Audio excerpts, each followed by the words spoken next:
anderer Tag.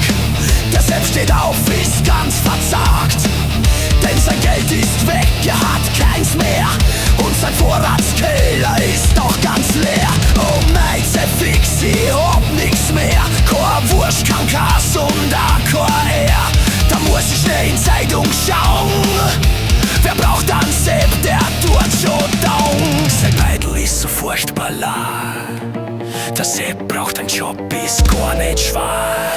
Die Riesenbude, die suchen Leid, ein Hausmeister brauchen sie, es wäre frei. Ein gescheites Gewand und einen schönen Hut, auf zum Interview, der Sepp ist gut.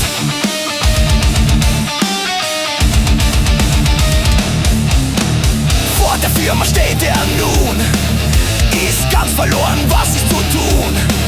Doch endlich kommt eine komische Dame, bittet ihn rein, hinein ins Warme. Das helle Licht, das blendet den Sepp, er fühlt sich ganz fremd, fühlt sich als Depp. In einem großen Raum soll er nun warten, nur Computer und Stühle, weder Schaufel noch Spaten. Sein Beidl ist so furchtbar leer, der Sepp braucht einen Job, ist gar nicht schwer.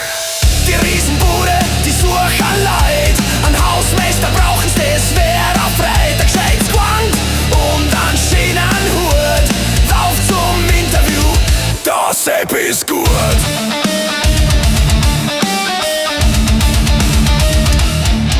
Nach unendlich langer Wartezeit kommen wir Menschen, der Sepp ist bereit. Hallo Herr Bremelsdorf, wie geht es Ihnen? Ja, mein passt schon besser als die Bienen. Was ist denn Ihre primäre Motivation? Mei, jetzt wird's mir warm, was denn das für ein Ton?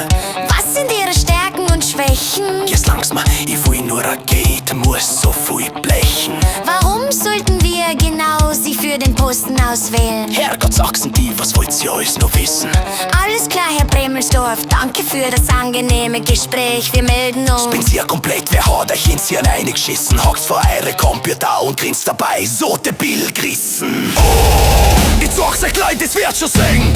Oh, mit meinem Stock tu ich euch jetzt wegfängen. Oh, rums die Bums und ratsch der Schatz, schlägt ihr den Besprechungsraum zu Matsch. Und drehen, so schnell er kann. Sein Beidl ist so furchtbar leer, der Sepp braucht einen Job, das ist doch klar.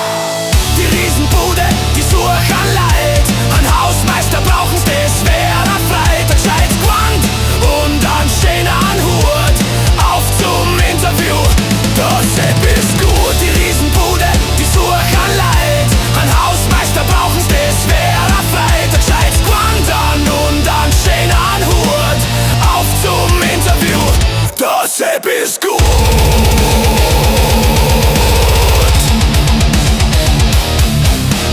Jetzt ist alles im Arsch, ich hab's denen sauber zugezogen, die Deppen mit euren K.